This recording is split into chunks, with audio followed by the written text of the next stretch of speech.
Welcome to Luca and Miguel. Enjoy the video. You begin by verifying prerequisites and starting the transfer now.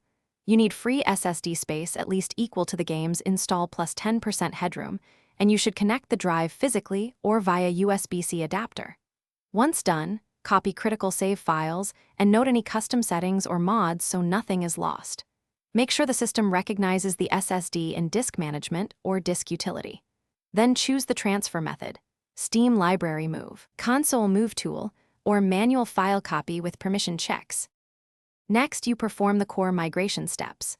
If using Steam or a launcher, use its Move Install Folder feature to transfer files and keep manifests intact. This preserves DLC and achievements. If doing a manual copy, maintain permissions and run any required installers or registry fixes afterward.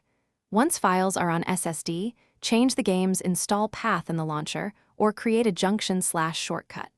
After that, run integrity or verify tools to fix missing files. Make sure drivers, and finally, you complete the process by launching and validating the game on the SSD. Check load times, control mappings, and save continuity. Tweak in-game paths if needed. If the game fails to start, verify game files, update GPU and chipset drivers, and ensure the SSD firmware is current. Then try reinstalling directly to the SSD. If problems persist, revert temporarily to the HDD backup and test smaller moves. Make sure to monitor SSD temperature and free space. Once stable, you can repurpose or wipe the HDD. Thanks for watching and please subscribe. It's the best investment you'll ever make.